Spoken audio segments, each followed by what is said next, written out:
दर्द दिया इतना कि कुछ रंगों से छुपा लिया और कुछ शब्दों में सजा लिया। इतनी प्रेम कविताओं में रहने के बाद भी आपने अपने अरमान जाहिर नहीं किए। हाँ, ये एक तुकबंदी थी। तो मैं बस अपने अरमान, जो होता है ना कि जो इंट्रोवर्ट लोग होते हैं वो बस लिखने में अच्छे होते हैं, और जब उन्हें बोलना पड़ता है सामने तो वो आधी बात तो बोल ही नहीं पाते हैं। अच्छा, तो आपने पेंटिंग करके सीधा सोशल मीडिया पे डाल दिया? किसी कॉमन फ्रेंड की लिस्ट में किसी को दिखी अमेरिकन को, और उसने पसंद की और उसने मेरी पेंटिंग खरीद ली। तो वहाँ से मेरा सफ़र शुरू हुआ पेंटिंग्स करने का। तो जो उपन्यास लिखने का जो प्रोसेस है वो आपके दिमाग में कैसे आता है? एक कहानी आती है, कोई प्लॉट आता है और फिर आप उस पर पूरा उपन्यास लिखते हो?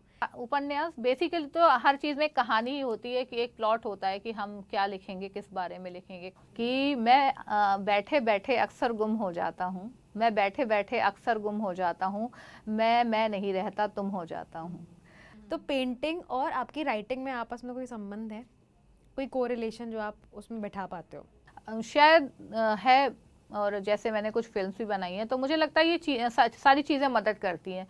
तो लेकिन बीइंग राइटर आपको ये डर नहीं लगता कि पाठक छूट जाएंगे? क्योंकि एक तरह का नया पाठक वर्ग आपको तैयार करना पड़ेगा। नहीं, ये डर तो नहीं लगता, क्योंकि एक तो हॉरर होते हुए भी इसमें बहुत अच्छी प्रेम कहानी है, और मुझे लगता है कि जो पाठक मुझसे पहले से प्यार करते हैं तो वो इतना तो भरोसा करेंगे। और आजकल के बच्चे भी नहीं पढ़ना चाह रहे हैं, वो हिंदी को भी रोमन में लिख रहे हैं। हाँ, तब ऐसे में तो और चैलेंजिंग है, हिंदी चैलेंजिंग है, लेकिन मुझे लगता है कि अगर हम उसके लिए कोशिश ही नहीं करेंगे तो हिंदी भी फिर लुप्त हो जाएगी। नमस्कार, आप देख रहे हैं अमर उजाला काव्य और मैं हूं दीपाली अग्रवाल।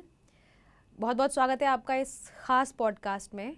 हमारे साथ जो शख्सियत आज है उनकी रंगों की भी दुनिया है और शब्दों की भी दुनिया है। कविताएं भी लिखती हैं, कहानियां भी लिखती हैं, फिर कहानियों को उपन्यास बनते कितनी देर लगती है। अगर प्रेम का कोई स्कूल होता तो ये वहाँ की प्रिंसिपल होती। तो आज हमारे साथ हैं प्रेम कविताएं लिखने वाली और अपने लेखन से लोगों को लव ड्रग्स देने वाली ईरा टाक। बहुत बहुत स्वागत है ईरा जी आपका। Thank you Deepali. तो सबसे पहले जो सवाल है वो इस प्रेम के इर्द गिर्द ही है कि आपको प्रेम कविताएं लिखना और प्रेम के इर्द गिर्द लिखना इतना क्यों पसंद है? मुझे लगता है कि प्रेम हम सबकी एक बेसिक ज़रूरत होती है, जैसे हवा, पानी, खाना, रहना। उसके अलावा प्रेम ऐसी ज़रूरत होती है जिसको ज़्यादातर लोग इग्नोर करते रहते हैं कि ठीक है, मिला तो मिल गया, नहीं मिला तो नहीं मिला। लेकिन मैं उन लोगों में से हूँ जिसे लगता है कि प्रेम सबसे ज़रूरी है, शायद हवा पानी जितना ज़रूरी है। और जो आप अपनी ज़िंदगी के सबसे बेहतरीन लम्हे जी पाते हैं वो वही होते हैं जब आप प्रेम में होते हैं, चाहे आप किसी इंसान के प्रेम में हो, चाहे अपने काम के प्रेम में हो। इसीलिए मुझे प्रेम लिखना, प्रेम पे कविताएं लिखना पसंद है, क्योंकि मैं इस जीवन को पूरी तरह जीना चाहती हूँ। पोस्ट भी लगातार वैसे ही आते हैं जी। तो आपको ऐसा लगता है कि प्रेम के एक खुमारी में रहना ये आपको कहीं ना कहीं यथार्थ से थोड़ा दूर लेके जाता है? यथार्थ में ऐसा है क्या जो हमें एक्चुअली यथार्थ जो है वो अक्सर तीखा भी होता है, कड़वा भी होता है, और तल्ख होती हैं सच्चाइयाँ।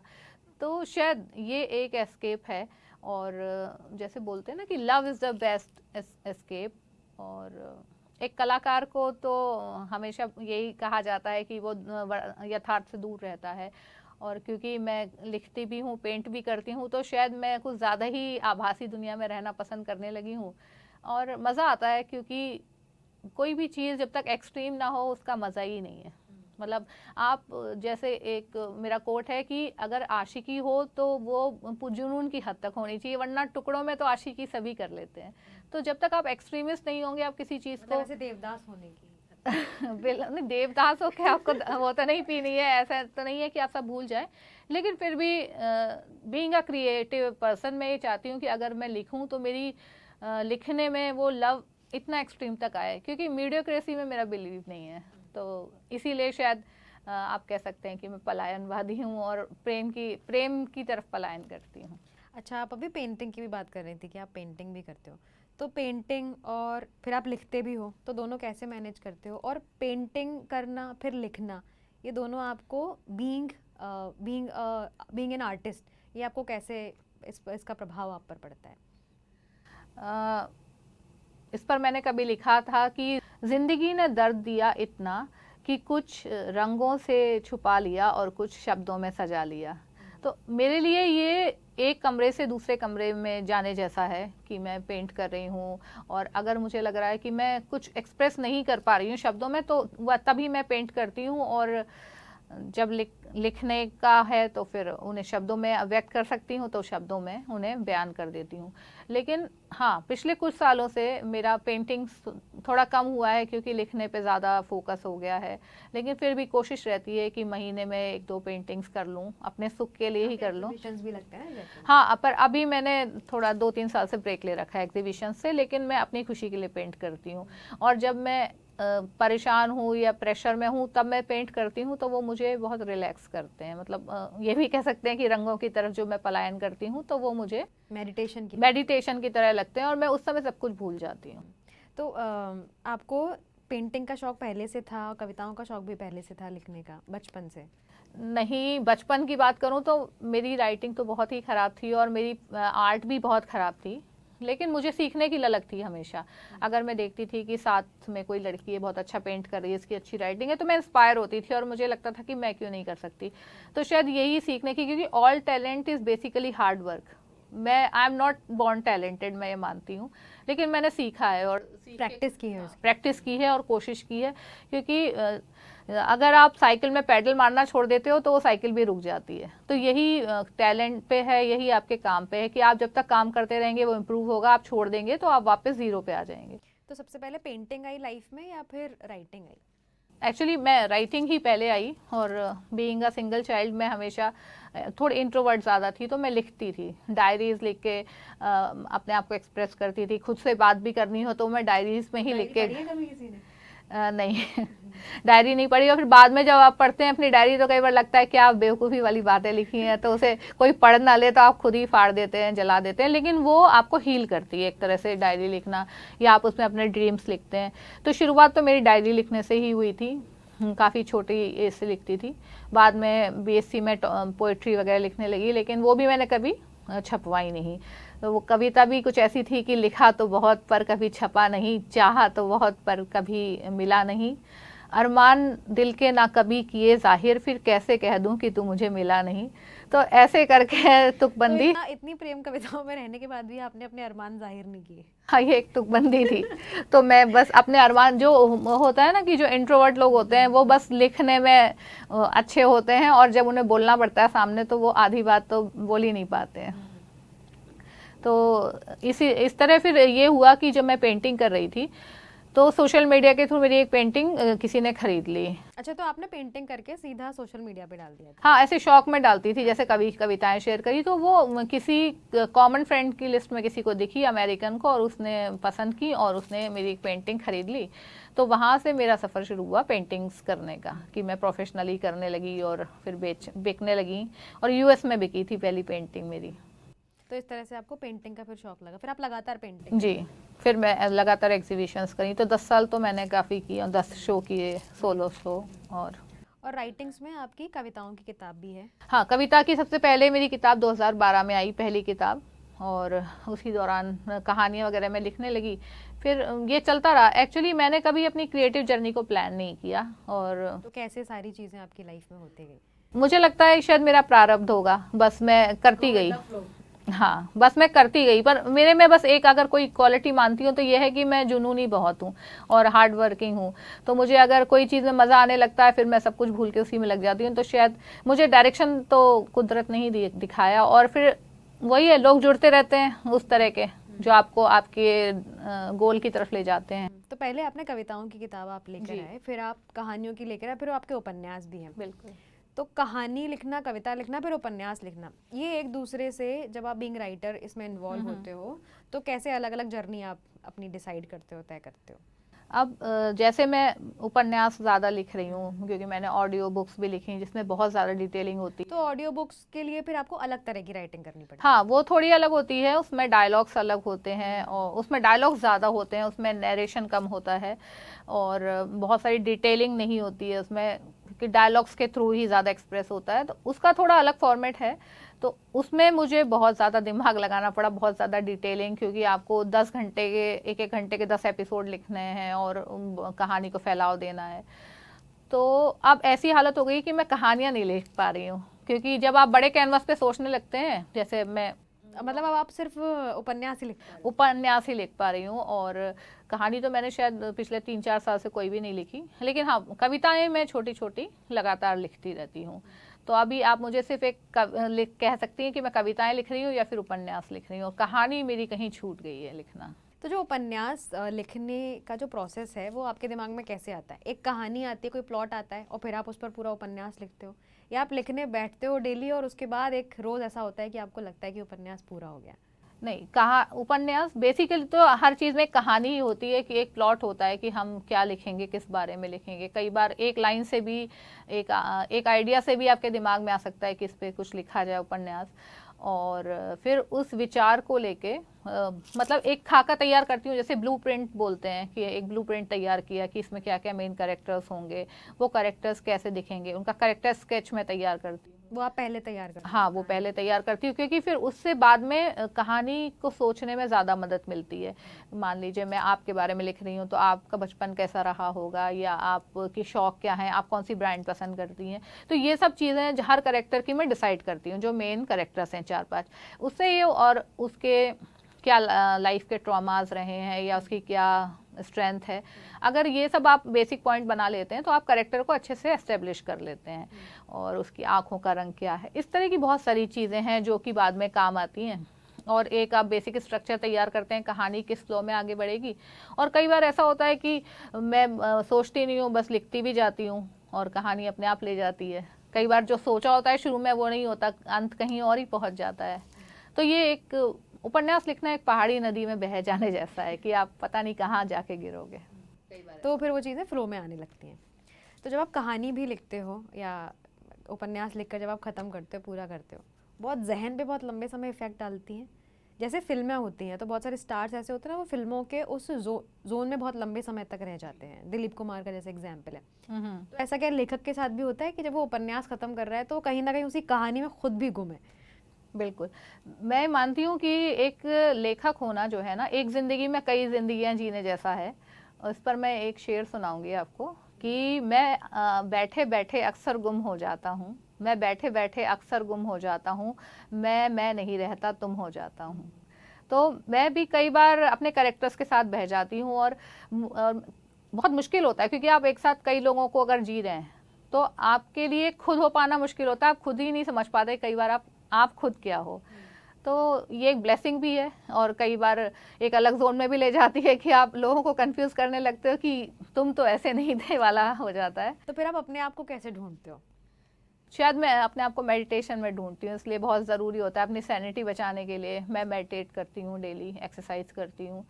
पर बस शायद मेडिटेशन में मैं थोड़ा खुद को डिस्कवर कर पाती हूँ, वरना एक्सरसाइज में भी मेरे विचार चलते रहते हैं। वरना आपको लगता है आप किसी कहानी में गुम हो सकते हैं? बिल्कुल बिल्कुल होता है, और लगातार एक्चुअली थॉट्स चलती रहती हैं, उन थॉट्स को रोकना बहुत ज़रूरी है। क्योंकि मैं अगर ट्रेडमिल पे भी हूँ तो थॉट्स आ रही हैं, और मेरे जिम ट्रेनर मुझे अक्सर टोकता है, मैम आप मोबाइल बहुत यूज़ करते हो। मैं कहती हूँ कि मैं कुछ लिख रही हूँ, कुछ ध्यान आ गया फिर भूल जाऊँगी। ये होता ही है ना कि विचार आपके आते हैं। और अच्छा, वहाँ पर भी जब आप जिम में हो तब भी आप एक कहानी लिख रहे होते हो? नहीं, अगर विचार आ गया, कोई थॉट आ जाती है, अक्सर किसी भी चीज़ को देख के थॉट आ जाती है, या कोई गाना चल रहा है उसको सोच के आ गई, तो वो नोट करना ज़रूरी है, क्योंकि थॉट्स आती हैं तो फिर निकल जाती हैं तुरंत। कई बार रात में आ जाती हैं सपने में, और आधी रात को भी फ़ोन उठा के लिखने लगे तो होता है। तो वो बचना ज़रूरी है, क्योंकि बहुत ज़्यादा विचार भी आपको पागल कर सकते हैं। तो खैर ये तो अच्छी बात है कि आर्टिस्ट के साथ कि वो एटलीस्ट अपने विचारों को किसी और तरीके से कन्वर्ट कर सकता है, चाहे कहानियों में, और फिर आप तो पेंटिंग भी करते हो। तो पेंटिंग और आपकी राइटिंग में आपस में कोई संबंध है, कोई कोरिलेशन जो आप उसमें बैठा पाते हो, क्योंकि वो एक ही व्यक्ति के जहन से आ रही है? शायद है, और जैसे मैंने कुछ फिल्म्स भी बनाई हैं, तो मुझे लगता है ये सारी चीज़ें मदद करती हैं।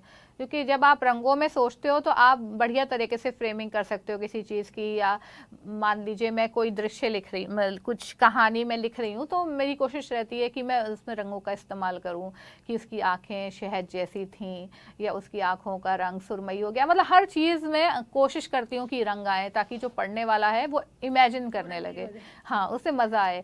तो अच्छा लगता है कि जब आपकी दृष्टि ज़्यादा से ज़्यादा, जैसे संगीत कला है, अगर आप संगीत से जुड़े हुए हैं तो आप संगीत के बारे में जानते हैं, तो आप लिखेंगे तो संगीत के बारे में भी लिखेंगे।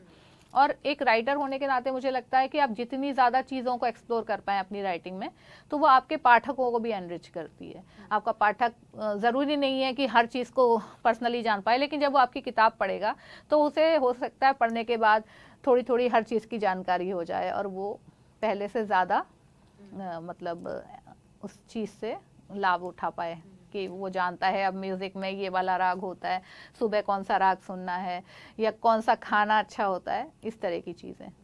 तो जैसे आपने मूवीज़ भी बनाई हैं, आपने अभी बताया, तो ईरा जी किस तरह की मूवीज़ वो हैं उनमें, और मूवीज़ बनाना किस तरह से फिर बाकी चीज़ों से अलग है?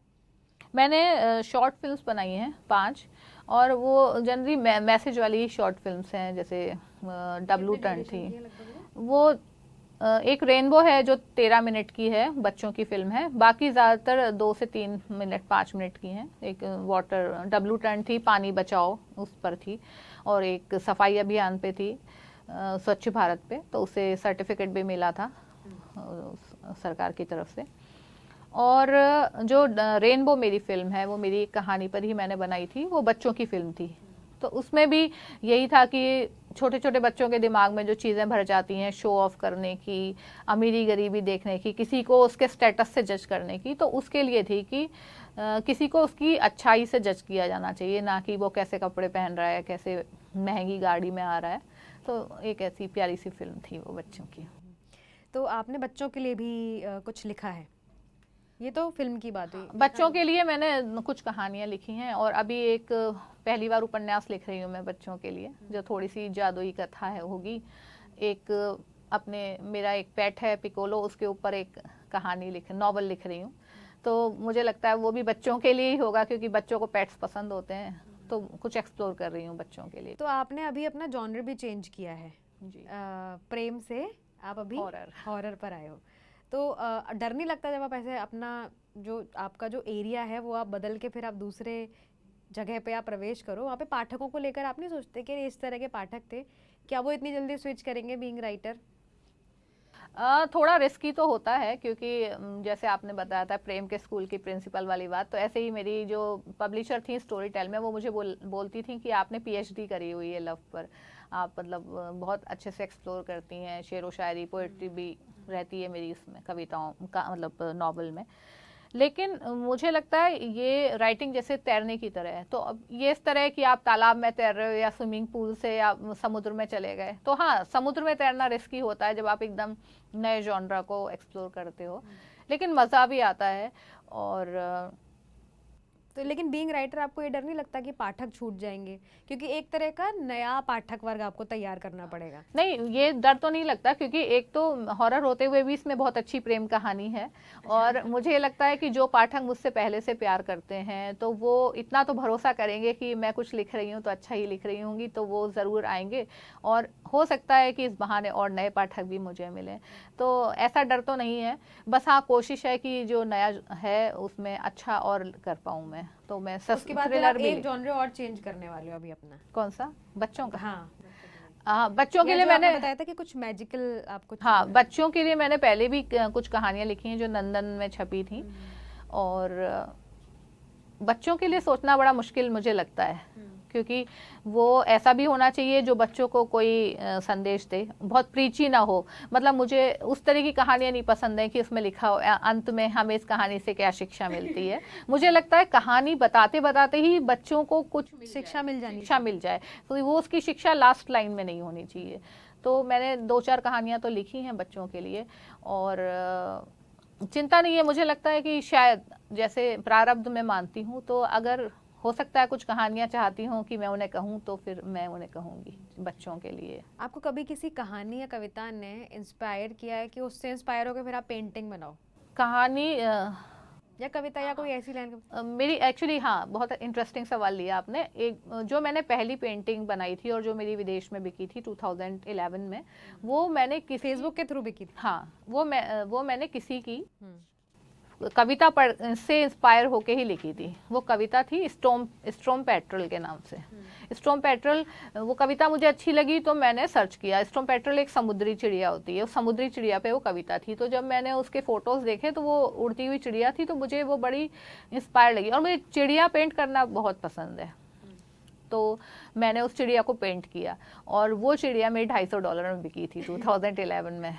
तो उसके बाद मैंने बहुत चिड़िया बनाई और शायद कहीं ना कहीं जैसे बोलते हैं ना आपके सबकॉन्शियस माइंड में चीज़ें छुपी होती हैं, तो बीइंग अ विमेन आपके अंदर जो एक इच्छा होती है उड़ने की, वो शायद वो प्रबल इच्छा शायद वो चिड़िया को पेंट करने में मुझे उकसाती हो कि मैं फ्री बर्ड की तरह रहना चाहती हूँ या आसमान में उड़ना चाहती हूँ। और वो पेंटिंग भी बिक गई। वो पेंटिंग भी की थी मैंने इसलिए चिड़िया काफ़ी पेंट की हैं और अच्छा लगता है मुझे बर्ड्स को पेंट करना। इस पे ऐसे कोट भी है कि अंधेरों में उड़ने की कोशिश सोने के पिंजड़ों की कैद से बेहतर है। और मैं ये हर लड़की को यही बोलती हूँ कि किसी बहुत अमीर घर में शादी करके और अपने गुमनाम रहने से बेटर है कि तुम संघर्ष करके खुद का जॉब करो और फिर अपने पसंद का जीवन साथी चुनो। अच्छा, हॉरर के अलावा और जो बच्चों पे आप लिख रहे हो, इसके अलावा कोई और भी ऐसा क्षेत्र रह गया जहाँ पर आपको लगता है कि अब मुझे यहाँ पर भी कुछ एक्सपेरिमेंट करना है? क्योंकि बीइंग राइटर आप बहुत सारे एक्सपेरिमेंट्स कर सकते हो, बहुत सारी चीज़ें होनी बाकी भी हैं। मैं ऐसा कुछ सोचा नहीं, लेकिन हाँ मैं एक्टिंग करना चाहती हूँ। बीच में कुछ मौके भी मिले थे, करे मैंने 1-2 शॉर्ट फिल्म्स, लेकिन आप तो खुद ही शॉर्ट फिल्म बनाते हो। हाँ, लेकिन हाँ अगर मतलब ऐसा कुछ आता है तो मुझे लगता है कि जैसे मैं कथक सीख रही हूँ तो मुझे शौक है कि कुछ नया सीखते रहो, और उसके पीछे मेरा कोई खास एजेंडा नहीं है कि मैं कोई स्टेज पे परफॉर्म करूँ, पर लगता है कि कुछ सीखते रहो। और शायद सीखने से हमें यह है कि हमेशा हम ग्रो करते रहते हैं। अच्छा, बीइंग पेंटर और बीइंग राइटर, आपको लगता है कि जो पेंटिंग्स हैं वो आपको राइटिंग से कहीं ज़्यादा अभिव्यक्त कर पाती है या राइटिंग ज़्यादा अभिव्यक्त कर पाती है? राइटिंग ज़्यादा अभिव्यक्त कर पाती है, क्योंकि वैसे मैं बोलती बहुत कम हूँ। अब तो खैर बोलना बहुत शुरू कर दिया, लेकिन आज से कुछ साल पहले आप मुझे देखती हैं तो आप सोचती कि बिल्कुल बोल ही नहीं पाती। तो मुझे लिखने में मैं खुद को बहुत ज़्यादा एक्सप्रेस कर पाती हूँ। दूसरा, पेंटिंग के साथ लिमिटेशन ये है कि लोग आपसे पूछते हैं आके, जब भी मेरी कोई एग्जीबिशन लगती थी तो लोग पूछेंगे कि इस पेंटिंग का क्या मतलब होता है। अब वही भी अच्छा, वो क्योंकि एब्स्ट्रैक्ट आर्ट भी होती है, एब्स्ट्रैक्ट भी होती है और वैसे भी जनरली, तो आप जब आप एक्सप्लेन आपको करना ही है तो मुझे लगता है फिर तो लिखना ज़्यादा बेटर है, क्योंकि लिखना अक्सर समझ में आ जाता है। और मेरी कोशिश यही रहती है कि मैं आसान लिखूँ ताकि ज़्यादा से ज़्यादा लोग उसे समझ पाएँ आसानी से। आपने अपनी कहानियों पर मूवीज़ भी बनाई हैं, तो मूवी डायरेक्शन का भी शौक है आपको? जी। तो आपको लगता है कि कोई और कहानी ऐसी है जिस पर आप मूवी बना सकते हो या आने वाले टाइम में उस पर बननी चाहिए? मेरा जो उपन्यास आया था पिछले साल 243601, वो पूरी तरह से आप उसे पढ़ेंगे तो बहुत लोगों ने बोला कि ऐसा लगता है कि फिल्म देख रहे हैं या कोई OTT की सीरीज़ देख रहे हैं। तो उसके लिए मैं पिच कर रही हूँ और मेरा बड़ा मन है कि उस पर वो फिल्म आए। तो वो मेरा मतलब उसमें बहुत मेरा मैनिफेस्ट कर रही हूँ कि उस पर कुछ फिल्म बन जाए। अच्छा, जैसे आप फिल्म से भी जुड़े हुए हो और डायरेक्ट तो आपने किया ही है और ऑडियो बुक्स भी आपने लिखी हैं, तो ये जो राइटिंग का तरीका है इन सब का, वो कितना अलग अलग होता है? जैसे अगर कोई नया बच्चा है जो लिख रहा है, लिखना सीख रहा है, वो जब आपसे ये सवाल पूछे कि उसको भी इंस्पिरेशन मिल सके ऐसा कुछ लिखने के लिए जी, तो आप उसको कैसे बताओगे कि क्या तरीका है इन सबको लिखने का अलग अलग? जैसे स्क्रिप्ट राइटिंग एक अलग विधा है, उसमें आपको पूरा सीन सोचना पड़ता है किस तरह से होगा। लिटरेचर एक अलग विधा है, क्योंकि लिटरेचर में आप पे कोई फ्रेमिंग नहीं होती है, आप कितना भी फैला सकते हो एक सीन को। और कोई इंसान अगर सोच रहा है तो उसको भी आप 10 पेज में भी हो सकता है कि आप उसको एक्सप्रेस कर दो। लेकिन जब आप फिल्म लिख रहे हो या आप ऑडियो सीरीज लिख रहे हो तो वो ऑडियो और फिल्म आपस में ज़्यादा करीब हैं। तब आपको एक सीन सोचना पड़ता है, सीन ऐसा होना चाहिए कि बहुत लंबा ना लगे और मतलब टू द पॉइंट हो। तो ये अलग अलग थोड़ी विधा है। और वो जैसे कि आपने बताया कि ऑडियो बुक्स जब आप लिख रहे हो तो उसमें डायलॉग्स ज़्यादा हैं, ऐसे ही फिल्म्स में भी कई बार डायलॉग्स होते हैं। और फिल्म्स में होता है कि कई बार ज़रूरी नहीं है कि और क्योंकि फिल्म में आप दृश्य होता है तो उसमें ज़रूरी नहीं है कि हर चीज़ आप डायलॉग में ही दिखाओ, उसमें दृश्य में ही बहुत सारी बातें दिखा दी जाती हैं। तो फिल्म राइटिंग के लिए मुझे लगता है सबसे ज़्यादा इमेजिनेशन की ज़रूरत है और सबसे ज़्यादा क्राफ्ट की ज़रूरत है कि आप कम शब्दों में कैसे प्रभावशाली बना सको। लेकिन साहित्य में यह है कि आप ज़्यादा से ज़्यादा शब्द तो भी इस्तेमाल कर सकते हो। अच्छा हीरा जी, जब हम साहित्य की भी बात कर रहे हैं और फिल्म की भी बात कर रहे हैं, पेंटिंग की भी बात कर रहे हैं, ऑडियो बुक्स की भी बात कर रहे हैं, इतनी सारी विधाओं की हमने बात की, वहाँ पे आपको लगता है कि कला और जो साहित्य है उससे हम समाज को बदल सकते हैं, या सिर्फ ये कि एंटरटेनमेंट का साधन है कि आपका मन नहीं लग रहा तो आप यू स्विच टू पोइट्रीज, या इससे सच में कुछ बदलाव भी हो सकते हैं? बदलाव बिल्कुल होता है, और मुझे लगता है अच्छी फिल्में, अच्छा साहित्य, अच्छी कविता हमें एक बेहतर इंसान बनाती हैं। आपने खुद भी देखा होगा, कभी आप जैसे परेशान हो, डाउन फील कर रहे हो, और आप उस समस्या को दोस्तों से भी कह लोगे, पर आपको शायद उसका कोई समाधान नहीं मिलता। और कई बार आप केवल एक कोई मोटिवेशनल कोट पढ़ लोगे या कोई मूवी देख लोगे तो आपको एक ताकत मिलती है। मतलब मैंने तो कई बार ऐसा महसूस किया है कि एक मोटिवेशनल कोट ही आपकी ज़िंदगी की दिशा बदल देता है। तो निसंदेह ये बदलाव लाती हैं, और बहुत ज़रूरी हैं जीवन में अच्छी किताबें पढ़ना, अच्छी फिल्में देखना, क्योंकि हर जगह हर अनुभव हम खुद नहीं ले सकते हैं। ज़रूरी नहीं है कि हम हर गड्ढे में गिरकर ही देखें कि ये गड्ढा कितना गहरा था। तो कई ये किताबें, फिल्में हमें उन चीज़ों से बचने का तरीका भी बताती हैं, समस्याओं से डील करने का तरीका भी बताती हैं, और कम समय में बहुत ज़्यादा एक्सपोजर भी देती हैं, क्योंकि हम नहीं जान सकते कि ईरान में क्या चल रहा है, वहाँ की लाइफस्टाइल क्या है, या यूरोप में लोग कैसे रहते हैं, लेकिन हम एक कोई फिल्म देखते हैं तो हम उनको जान लेते हैं। तो मुझे लगता है बेहतर एक्सप्लोर भी कर पाते हो आप कला के जरिए, बाकी कला के जरिए एक्सप्लोर करते हैं, अच्छी पेंटिंग के जरिए एक्सप्लोर करते हैं, अच्छी फोटोग्राफी के जरिए आप एक्सप्लोर करते हैं। तो मुझे लगता है कि बेहतर इंसान बनाती हैं ये सारी कलाएं हमें।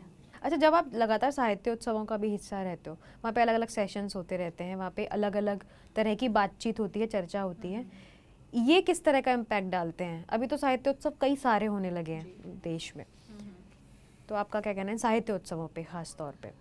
मुझे ये साहित्य उत्सव जो है ये शादी की तरह लगते हैं। जैसे शादियों में सब रिश्तेदार मिलते हैं, दूर दूर से बिछड़े हुए, नए नए एक्सपीरियंस होते हैं।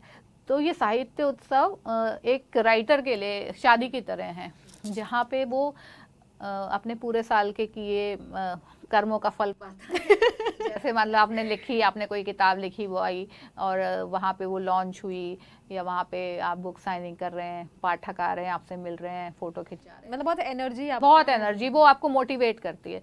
और साथ में आप अपने सीनियर राइटर्स से मिलते हैं, दुनिया के हर कोने से आए, जैसे JLF में तो दुनिया के हर कोने से राइटर्स आते हैं, बहुत बड़े बड़े, उनको देख के आप इंस्पायर होते हो, आप एक मंच पे उनके साथ मंच शेयर करते हो, तो आपका कॉन्फिडेंस भी बढ़ता है और आपको इंस्पिरेशन मिलती है कि भाई ये यहाँ तक है, हम भी लिख सकते हैं, हम और बेहतर कर सकते हैं। अच्छा, जैसे आपकी जो किताबें हैं वो क्योंकि अब तो इंग्लिश में ट्रांसलेट हो गई हैं, लेकिन मूल रूप से तो आपने हिंदी में ही लिखी है। हिंदी को ऐसे साहित्य उत्सवों में कितनी जगह मिलती है? जगह तो जैसे कई तो हिंदी के ही उत्सव हैं, उनमें तो अच्छी जगह मिलती है, लेकिन जो जैसे और फेस्टिवल्स हैं, JLF टाइप हैं, जहाँ हिंदी की भागीदारी कम है, तो ऐसे में और जिम्मेदारी हमारी बढ़ जाती है। मुझे मतलब पर्सनली ऐसा लगता है कि मेरी जिम्मेदारी बढ़ जाती है कि मैं हिंदी को और ज़्यादा ग्लैमरस बनाऊं, या हिंदी हमारे फैशन की भाषा, स्टाइल की भाषा, और हमें हिंदी बोलते हुए शर्म ना महसूस हो, जैसे ज़्यादातर लोगों को होने लग जाती है। या जैसे फ़्लाइट में जाते ही हमारी भाषा चेंज हो जाती है, हम अंग्रेज़ी बोलने लगते हैं, या 5 स्टार में जाएंगे तो हम अंग्रेज़ी बोलेंगे। तो मैं इस चीज़ से बचती हूँ कि मुझे गर्व है कि मैं हिंदी में लिखती हूँ, हिंदी में बोलती हूँ, क्योंकि मैं इंग्लिश में भी लिख सकती हूँ, लेकिन हिंदी और उर्दू पे मेरी अच्छी पकड़ है। तो मुझे लगता है कि जितना बेहतर मैं खुद को उसमें व्यक्त कर सकती हूँ और किसी भाषा में नहीं कर सकती। तो इन लिटरेचर फेस्टिवल्स को भी चाहिए कि देखिए, जो दिखता है वो बिकता है, और आप जिस चीज़ को जितना अच्छे से बेचोगे वो बिकेगी। अगर आप बेचना ही नहीं चाहोगे, अगर आप कहोगे अंग्रेजी ही बिक रही है, तो कैसे बिकेगी? लेकिन ये तो खैर एक पूरी बहस ही इस विषय पे की जा सकती है, जब हम बात करते हैं कि अंग्रेजी की किताबें ज़्यादा बिकती हैं, चाहे वो चौराहे पर हो, चाहे वो मेट्रो के नीचे हो, वहाँ अंग्रेजी की किताबें ज़्यादा होती हैं। और आजकल के बच्चे भी नहीं पढ़ना चाह रहे हैं, वो हिंदी को भी रोमन में लिख रहे हैं। हाँ, तब ऐसे में तो और चैलेंजिंग है, हिंदी चैलेंजिंग है, लेकिन मुझे लगता है कि अगर हम उसके लिए कोशिश ही नहीं करेंगे तो हिंदी भी फिर लुप्त हो जाएगी, या फिर हिंदी की लिपि लुप्त हो जाएगी, देवनागरी लिपि लुप्त हो जाएगी।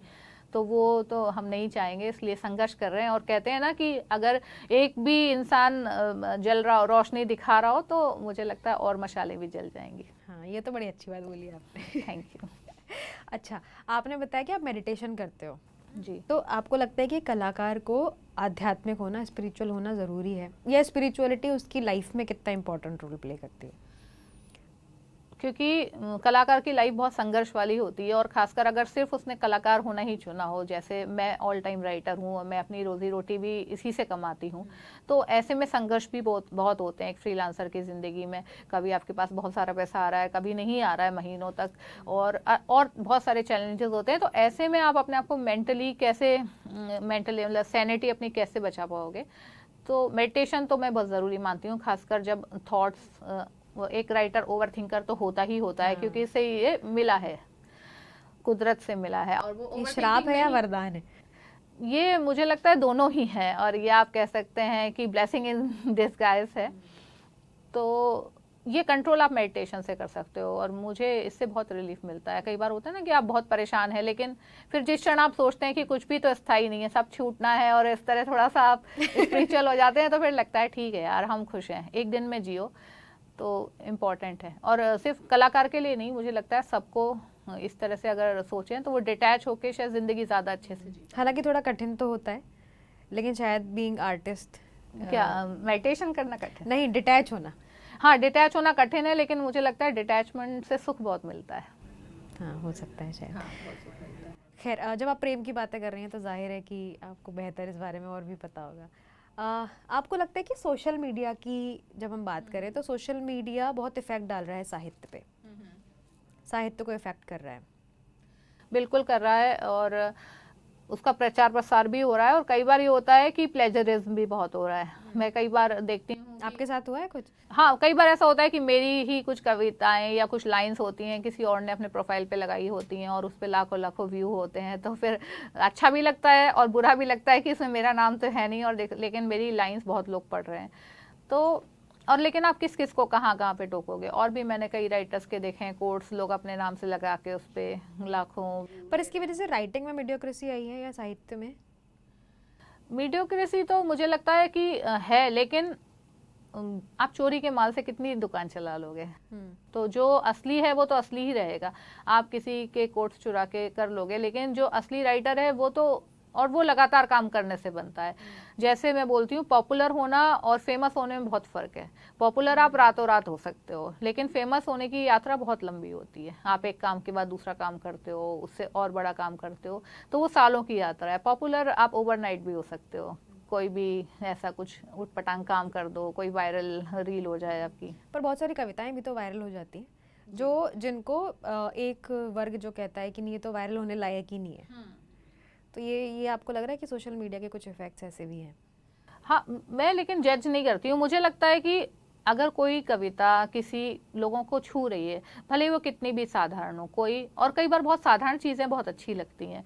आप एक 5 स्टार में जाके कुछ बहुत अच्छी सी इंटरनेशनल डिश ट्राई करो, और एक आप पानी पूरी का ठेले के पास जाके पानी पूरी खाओ ठेले से, और आपको शायद वो पानी पूरी ज़्यादा सुख देगी। तो मुझे लगता है हर चीज़ का एक अपना मज़ा है और एक अपनी कीमत होती है। तो अगर कोई वायरल हो रही है चीज़, तो लोगों को अच्छी लग रही होगी। तो मतलब अगर लोगों को अच्छा लग रहा है तो ठीक है। ठीक है, हो सकता है मुझे ना पसंद आए, लेकिन मैं उसे जज नहीं करूंगी, क्योंकि मैं उसमें भी अपनी एनर्जी क्यों वेस्ट करूं कि ये चीज़ अच्छी नहीं है फिर वायरल की हुई। मैं उससे बचती हूँ। आपकी जो एक किताब है उसका नाम है कैनवस पर धूप। तो ये शीर्षक कैसे आया, और उसकी कोई कविता अगर आपको याद हो जो आप सुनाना चाहो, जो आपके पसंदीदा हो? हाँ, वो कविताओं की किताब है, और ये टाइटल दुष्यंत मेरे हस्बैंड ने दिया था, क्योंकि वो भी एक राइटर हैं और मेरी टाइटल्स में अक्सर हेल्प करते हैं। अच्छा, उन्होंने आपकी पेंटिंग को देखकर तो नहीं दिया था ये कैनवस पर धूप? जी, कैनवस, क्योंकि मैं कैनवस पे मतलब पेंटिंग्स करती हूँ, तो उन्होंने कहा ये टाइटल, और अच्छा लगा मुझे टाइटल। तो एक कविता मैं सुनाती हूँ जो दूरियों के प्रेम पर है। कई बार हम मतलब लॉन्ग डिस्टेंस रिलेशनशिप, और हम किसी को प्रेम करते हैं और हम जानते हैं हम वो साथ नहीं हो सकते कभी भी, लेकिन फिर भी हम प्रेम करते हैं, और वो प्रेम हमें ताकत देता है। तो वो है कि दो छोर दो दिशाएं, दो छोर दो दिशाएं, मीलों के फासले, बंदिशों की दीवारें। दो छोर दो दिशाएं, मीलों के फासले, बंदिशों की दीवारें, लेकिन फिर भी प्रेम जोड़ता है मुझे तुमसे, फिर भी प्रेम जोड़ता है मुझे तुमसे। जैसे विषुवत रेखा नापती है धरती के दो हिस्सों को, जैसे विश्वत रेखा नापती है धरती के उन दो हिस्सों को जो दूर होते हुए भी एक से हैं। वाह, जो दूर होते हुए भी एक से हैं। खत्म हो गई, ये तो जल्दी खत्म हो गई। मेरी कविताएं छोटी सी होती हैं, तो उसका क्रक्स एंड में यही है कि जैसे कितना भी दूर रहे, लेकिन अगर एक वेव लेंथ पे हैं दो लोग, तो वो हमेशा एक दूसरे के लिए उनके दिल धड़केंगे या वो एक दूसरे का साथ देंगे, इंस्पायर करते रहेंगे। और कोई कविता भी सुना दीजिए, अभी मन नहीं भरा। एक कविता है कि टूटा है धीमे धीमे भीतर बहुत कुछ, टूटा है धीमे धीमे भीतर बहुत कुछ, की है मैंने मरम्मत चुपचाप कई बार, की है मैंने मरम्मत चुपचाप कई बार, बारिशों में रोते हुए धूप में मुस्कुराई हूँ, जूझते हुए खुद से दुनिया से टकराई हूँ, बारिशों में रोते हुए धूप में मुस्कुराई हूँ, जूझते हुए खुद से दुनिया से टकराई हूँ, मैं मकान नहीं गली के कोने में बना हुआ, मैं मकान नहीं गली के कोने में बना हुआ, इसलिए मेरी दरारें नज़र नहीं आती, इसीलिए मेरी दरारें नज़र नहीं आती। बहुत सुंदर कविता है। Thank you. अच्छा, आपने लॉन्ग डिस्टेंस रिलेशनशिप पे कविता लिखी है, कुछ इस तरह की मेलंकोली पर भी एक कविता लिखी है, तो आपकी नज़र में प्रेम की क्या परिभाषा है और आपकी कविताओं में प्रेम का क्या स्वरूप है? मेरी नज़र में, मुझे जैसे आपने बोला कि मैं ड्रग्स बेचती हूँ, मुझे लगता है कि प्रेम लव ड्रग्स। हाँ, प्रेम ड्रग है एक तरह की। जैसे ड्रग आपको हाई देती है, हाई करती है, जैसे कोई भी मान लीजिए आप कोई भी नशा करते हैं तो इसीलिए करते हैं कि आप हाई हो जाएं, आपको अच्छा लगे। ऐसे ही जो लव है वो सबसे ज़्यादा लीथल ड्रग है जो आपको हमेशा हाई रखती है, हार्मोनल रश और कुछ बेहतर हो पाने की। और मैं प्रेम को, मेरी प्रेम की परिभाषा इस तरह अलग है कि मैं ये नहीं मानती जो जैसा है उसे वैसा स्वीकार करना प्रेम है। मुझे लगता है जो प्रेम आपको आपके कंफर्ट जोन से बाहर ना निकाले, आपको चैलेंज ना करे बेहतर होने के लिए, वो प्रेम नहीं है। जो आप प्रेम में पढ़ते हो तो आपको कंफर्ट जोन से बाहर निकाल, ऐसा? जी, प्रेम बाहर निकालता है आपको कंफर्ट जोन से। और अगर आप बिल्कुल बदल नहीं रहे प्रेम में, तो मुझे लग रहा है आपने प्रेम किया ही नहीं, क्योंकि आप बेहतर होना चाहते हैं, किसी को देख के आप इंस्पायर हो रहे हैं या उसके लिए ही बेहतर होना चाह रहे हैं, आप अपने पहले वाले वर्जन से अपडेट होना चाहते हैं, वो प्रेम है। आप किसी के लिए सीमाएं तोड़ने को राजी हो जाते हैं। आप मान लीजिए 10 बजे उठते थे, पर आपको लगता है कि मैं इसके साथ वॉक पे जाऊं या रनिंग पे जाऊं, आप 5 बजे उठने लगे। तो जो चीज़ आपको बाहर निकाले कंफर्ट जोन से, वो प्रेम होती है, मुझे लगता है, जो आपको एक रश दे। फिर प्रेम तो है आपकी कविताओं में, और आपने बताया हॉरर में भी आपने प्रेम डाला। हाँ। इसके अलावा जब हम समाज की बात करते हैं तो कितना समाज है, कितना राजस्थान है, क्योंकि आप राजस्थान में भी रहे हो, तो वो संस्कृति समाज कितना ज़्यादा है आपकी कहानियों में? संस्कृति समाज आप कहें तो मैं तो खुद को समाज का हिस्सा कम ही मानती हूँ। मैं मानती हूँ कि एक कलाकार बागी होता है, सबसे पहले वो बगावत ही करना सीखता है, और जो बागी ना हो वो शायद कलाकार हो भी नहीं सकता। क्योंकि हमारे जो समाज है, सोसाइटी है, उसमें एक ट्रेंड होता है कि हमारे यहाँ ऐसा होता आया है, हमारे यहाँ पहले किसी ने कलाकार नहीं बना, या हमारे यहाँ सरकारी नौकरी लोग करते हैं, या हमारे यहाँ इस खास देवता की पूजा होती है, या हमारे यहाँ ये ट्रेडिशन फॉलो होता है। तो सबसे पहले तो उसे क्वेश्चन करना ही मैं मानती हूँ कि एक कलाकार होने की शर्त होती है, कि अगर ऐसा होता आया है तो ज़रूरी नहीं कि मैं भी ऐसा करूँ। हो सकता है कि मैं खुद ट्राई करूँ, या मैं उन रास्तों पे जाऊँ जिन रास्तों पे पहले कोई कभी गया नहीं। जहाँ तक संस्कृति की बात है तो जैसे राजस्थान को मैं बहुत ही रिच कल्चरल स्टेट मानती हूँ। कपड़े से लेके खाने तक, लोक रंग, संस्कृति बहुत अच्छा है और मैं इसे एंजॉय करती हूँ। लेकिन उसको बेड़ी बना के पहनना मुझे पसंद नहीं है। जैसे पैट्रियार्कल बहुत है राजस्थान, औरतों को ऐसे रहना है वैसे रहना, उस चीज़ से मैं इत्तेफाक नहीं रखती। बाकी वहाँ के रंगों से, वहाँ के कपड़ों से, खाने पीने से मुझे प्यार है। लेकिन जहाँ तक फेमिनिज्म की बात आती है तो मुझे लगता है कि पूरी आज़ादी मिलनी चाहिए औरतों को, जितनी आदमियों को है। हम भी इंसान हैं उनकी तरह, हमारे भी सपने हैं। तो आपको लगता है हर चीज़ में बैलेंस होना ज़रूरी है, मुझे लगता है। फेमिनिज्म पे भी कभी कुछ कोर फेमिनिज्म पर आपका कुछ लिखने का मन है, या आपको लगता है कि उस तरफ भी कुछ ऐसी बातचीत चर्चा होनी चाहिए, खासतौर पे जब आप एक ऐसे राज्य से आ रहे हो?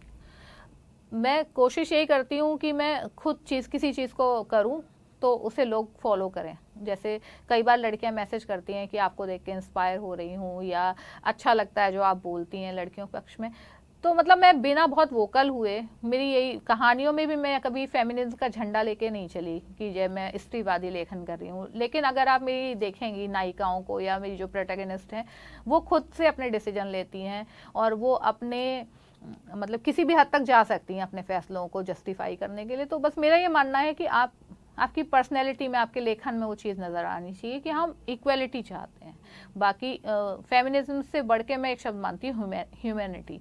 तो मुझे लगता है कि ह्यूमन होना ज़रूरी है, और अगर हम दोनों सब इक्वल हैं तो बहुत सुंदर दुनिया हो सकती है। बहुत अच्छी आपसे बातचीत हो रही है और बहुत सारे ऐसे कोट्स भी हैं जो आप लिखते तो हो खैर फेसबुक पे, लेकिन इस पॉडकास्ट में भी आपने बहुत सारी नई नई चीज़ें बताई हैं।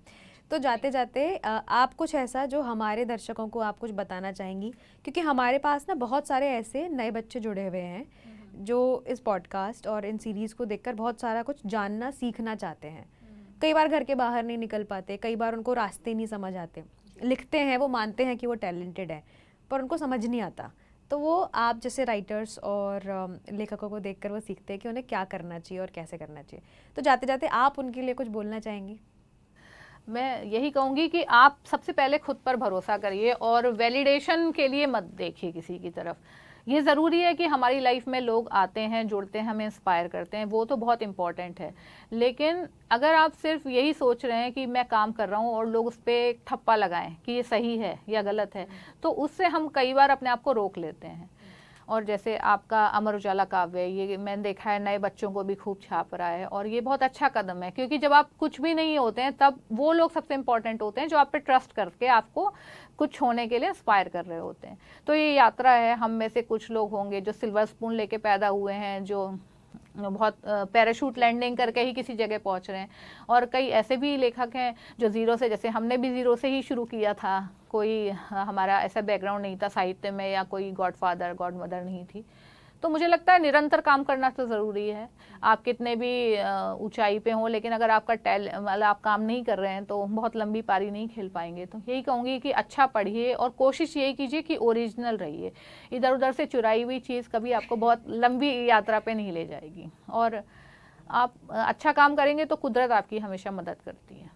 बहुत बहुत धन्यवाद ईरा जी, बहुत अच्छा लगा आपसे बातचीत करके। उम्मीद है कि फिर मिलेंगे आपकी किताब के साथ, फिर और नए विषयों और नई कहानियों पर भी चर्चा करेंगे। और जैसा कि आपने बोला कि आपका अभिनय करने का भी मन है, तो बहुत बहुत शुभकामनाएं कि जल्दी आपको कोई ऐसा प्रोजेक्ट मिले। Thank you Deepali, thank you. तो मुझे भी बड़ा मज़ा आया आपसे बात करके। जी, तो आप देख रहे थे अमर उजाला काव्य। अगर आप भी लिखते हैं, कविताएं लिखते हैं, तो अमर उजाला काव्य की वेबसाइट पे जाके रचना भेजिए कॉलम पे क्लिक कर सकते हैं। वहाँ फॉर्म दिखेगा, उस फॉर्म को भर दीजिए और आपकी कविता हम तक पहुँच जाएगी। अमर उजाला काव्य से जुड़े रहिए, देखते रहिए। धन्यवाद।